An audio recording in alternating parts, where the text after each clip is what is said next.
O Supremo Tribunal Federal formou maioria e já tem 7 votos para manter preso o ex-jogador Robinho.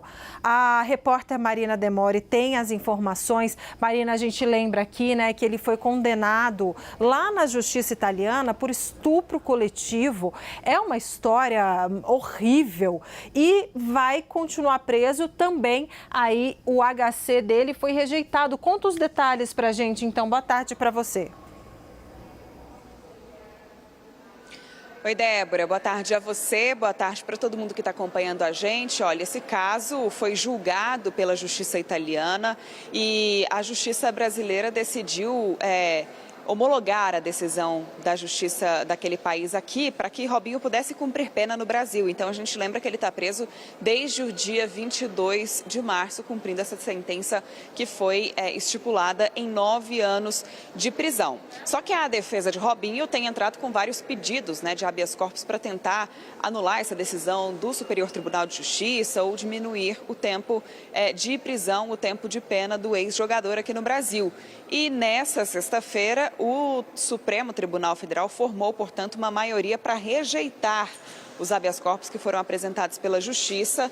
Até agora votaram favoráveis à manutenção da prisão de Robinho os ministros Luiz Fux, Edson Fachin, Luiz Roberto Barroso, Cristiano Zanin, Carmen Lúcia, Alexandre de Moraes e André Mendonça. O único voto divergente foi do ministro Gilmar Mendes, que votou para suspender o processo de homologação da decisão da Itália feito pelo STJ.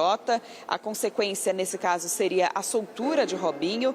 No voto, o ministro Gilmar Mendes argumentou que o processo ainda não esgotou todas as possibilidades de recurso aqui no Brasil e, de acordo com o magistrado, essa posição não representaria uma impunidade para Robinho, já que ainda seria possível processar o ex-jogador pelo crime aqui na Justiça brasileira. Lembrando, então, Robinho foi condenado a 9 anos de prisão, como eu disse anteriormente, por participação num crime de estupro coletivo cometido em 2013 na Itália contra uma italiana de 23 anos à época.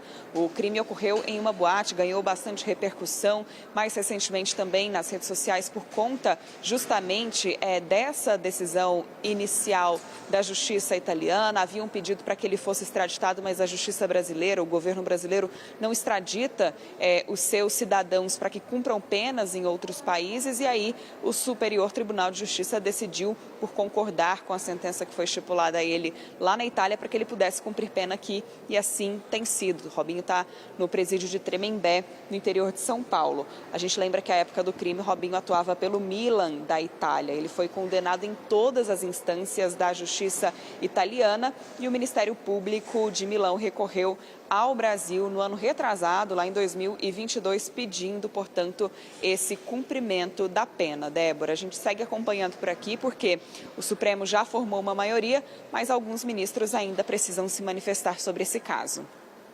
Muito obrigada, Marina Demore, pelas informações ao vivo de Brasília.